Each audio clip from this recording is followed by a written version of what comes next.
Choosing the wrong fixer-upper when flipping houses happens all the time. Knowing the difference between size value and price value can help you avoid stepping on this common house flipping landmine. In this Real Estate Investing for Beginners video, I'm going to teach you the difference between price value and size value property, how to spot the difference, and how the math works to make the most profit. With over 1,000 homes sold, I've seen both the beginner real estate investing community as well as seasoned house flipping pros conflate these terms over and over again. But price value and size value couldn't be more different. And understanding the difference could be the key to successfully achieving your real estate goals. In this video, you're also going to get some pro-level insider information about property value that home sellers themselves don't even know they possess. This knowledge alone could literally be worth hundreds of thousands of dollars. So, this is price value, and price value is easy to see. For example, every house in the subdivision is the same floor plan, the same size, and all the sales over the last year have been around $500,000. Then a home hits the market in this subdivision for $250,000. So, price per square foot is the question. The average in the subdivision has been $166 a square foot. That's the price of $500,000 divided by the square footage, 3,000, to give us the 166. For this new market entry, the price calculates out to a measly $83 a square foot. That's price. They're easy to find and without question the bread and butter of every real estate flipper in the market. Underpriced homes can be highly profitable, and it's a business model that's easily scalable. Maybe the most desirable feature of buying price value homes is the turnaround velocity of the investment. When done correctly, it's like a never-ending waterfall of money. However, good does not come without the bad. And the bad in this case is nothing to take lightly. First, repairs are a given. Virtually every price value home is going to need some degree of updating. Things from paint and landscaping to kitchen and bath remodels. Bigger concerns like foundation, roof, and HVAC replacement must be caught and budgeted for prior to purchase. All of these things factor in and can crush the profit margin if missed or overlooked. Like any business, there can be high overhead costs, things like financing origination, interest carry costs, professional fees, inspectors, engineers, realtors, attorneys, and never forget the greed of the tax man. Each can significantly bite into your profit margin, so accurate budgeting from the beginning is a critical component to ongoing success.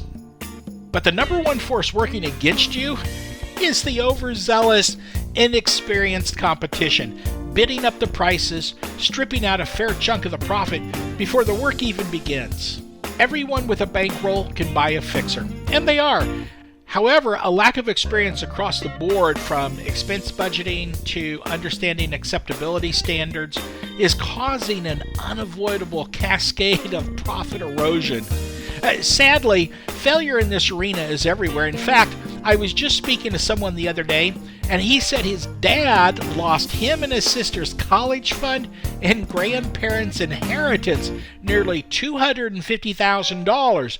This is something none of us want to see happen, so be careful.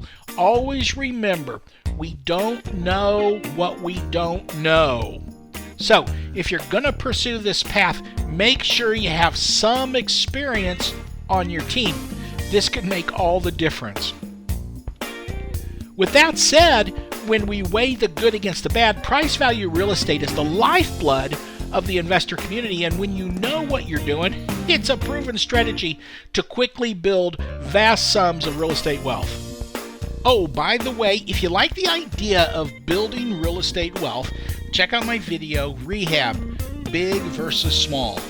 This video is a shocking eye-opener into the magnitude of profitability as it relates to the economies of scale. I don't think I've ever heard a realtor talk to a client about this topic, but it's definitely a principle that needs to be understood to maximize profits. In fact, if knowledge is power, then this will be the holy grail of arrows in your quiver, forever changing the way you value this market segment. I'll insert a card at the end of this video. You won't want to miss this one. Additionally, if you find this to be of any value at all, please take half a second and click the like button.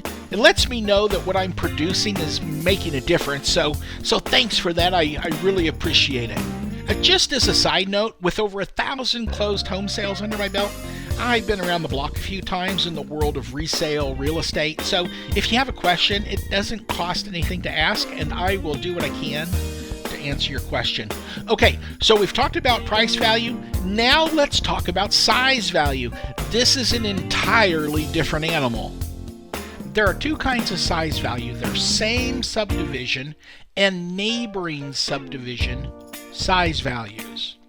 Now, to begin, the foundation of size value can be measured by cost per square foot for all the finished living area and does not include unfinished basements or the garage. A square foot is simply a 12-inch by 12-inch square of living area within a home. Size value is based on the square footage of the living area of the subject property in relation to all the property within the same subdivision, but can also be compared to homes in neighboring subdivisions.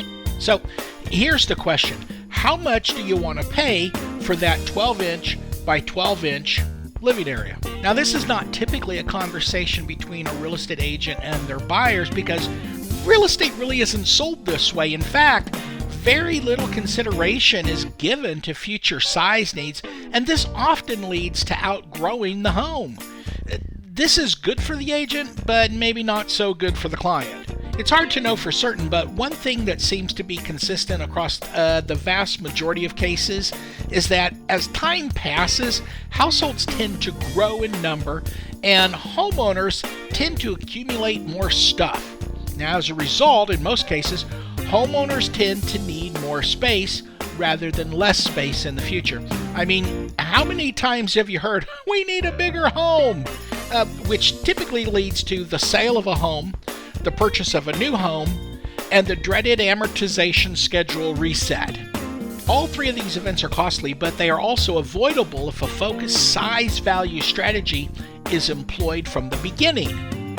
Now, here's an example of same subdivision size value. Every home in the subdivision is $500,000, and all the homes are 3,000 square feet except for this 4,500 square foot home that just came on the market.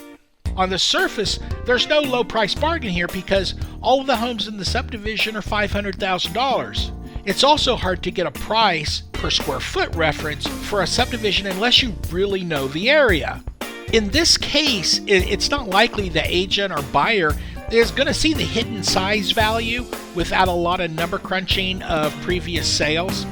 This is how the math breaks down. All the 3,000 square foot homes in the subdivision calculate out to $166 a square foot. And the 4,500 square foot home on the market is $111 a square foot. So the question becomes, would you prefer to pay $166 a square foot or $111 a square foot to live in the home across the street? That's subdivision size value. Now, the second size value is size value in neighboring subdivisions. Now, in this case, the value is a relationship between the properties in subdivision A and nearby subdivision B. Now, let me explain. Let's say in subdivision A, there's a mixture of floor plans, including both raised ranches and two-story properties. Why does this matter? Well, raised ranches are the least desirable floor plan for a buyer, and two-story homes are one of the most desirable. Now, in virtually all cases, the disparity of size between these two floor plans is enormous. And why is this important? Well, in a subdivision with both floor plans, the smaller homes are going to always pull down the value of the bigger homes. Now, Broxton Square in Overland Park is a perfect example. This is a subdivision with both floor plans. Here's a real-world example of 2 home sales in the neighborhood, and they're just weeks apart. The first one is a front-to-back split. It's 1,450 square feet. It sold for $342,000, and that comes out to $235 a square foot. The next sale was a 2-story, 2,600 square feet. Sold $365,000. That comes out to $140 a square foot. The size variance in Broxton Square is massive at 80% between the small homes and the big homes. What's more impressive is the price variance is only 7%. This literally means that for only 7% more money, you can get 80% more living space in Broxton Square. To compare, look at Scenic Woods. Scenic Woods is a 2-story subdivision just 1 block away with the same exact 2-story floor plans as Broxton Square. Now here's a 2-story sale that happened about the same time as the Broxton Square sales. This Scenic Woods 2-story was 2,312 square feet. It sold for $450,000. That comes out to $194 a square foot. In fact, the Scenic Woods home is almost 300 square feet smaller. Now for perspective, 300 square feet is 3 10 by 10 bedrooms. At the end of the day, it's a size to price calculation. There is an $85,000 price difference between these 2 properties. $85,000! Besides the $85,000 in actual sales price, on a 30-year mortgage at 5% interest, you're also going to get burdened with nearly $80,000 in additional interest payments for the smaller home in Scenic Woods. And of course, we mustn't forget how the additional property tax and insurance expense adds up over the years. The question becomes, where do you want your money to go? To interest payments, the county tax assessor's office, and insurance premiums, or could that be better put to use in, say, a retirement or investment program for the future? Over the course of a 30-year loan period, the additional payments will exceed $160,000 for a home that is 300 square feet smaller, and this figure doesn't even include property tax and increased insurance premiums. Just think, how much would that $160,000 be worth if it were incrementally invested over that same 30-year period? When a size value strategy is implemented, there can be a huge long-term benefit, but with the good, there's always bad. Well, it's really not that bad. The only real disadvantage of buying a size value home, it's not a property that can typically be flipped for quick profits. The value of the property is held down by the subdivision's pricing structure and further restricted by appraisal guideline constraints. On the other hand, if you want a great value for the dollar and a property that you may not outgrow, then a size value option could be a perfect fit. But finding size value isn't about finding low price per square foot. It has to do with clarity. The problem with this type of clarity is that it's not something you can see. This is a mathematical result clarifying the size variance or size disparity from the mean average in relation to historical price and size data from the chosen baseline data set. I'm sure that's probably more information than you wanted to know, and that's why we love Equity Finder, because until now this data just didn't exist. So finally, we have a way to instantly uncover the best size value properties, which, in my opinion, is a huge leap forward in valuation data delivery. Be sure to check out my video, What is Equity Finder? This is a free tool that instantly uncovers the most undervalued homes. It's crazy. This is the most powerful real estate tool we've ever seen. I'll leave a card for you at the end of this video. For an owner-occupant, a size value property is really the best option for a long-term solution. At the end of the day, it's all about more size for the same or less money.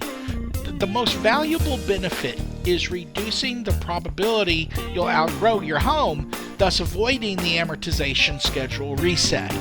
Now be sure to understand how amortization schedules work and structure a plan to avoid this costly error. Another benefit to buying a size value home is the high probability that it'll be in great condition with few, if any, major defects. Now, here's the thing. An underpriced home can be a dump, and investors will buy them because they're 50 cents on the dollar. But it's different for size value sellers. They're like everyone else, just doing their best to provide a quality product to the market. Now, here's what's crazy about size value. In most cases, size value sellers themselves don't even know they have a size value property. That's how hard it is to see size value. Regarding size value real estate, this should be the goal of every home buyer, yet almost no real estate agents focus on this fact that the size can be of long-term monumental importance. Outgrowing a home leads to selling, buying, and resetting that amortization schedule. This will cost you tens of thousands of dollars that can easily be avoided with the right strategy and information from the beginning.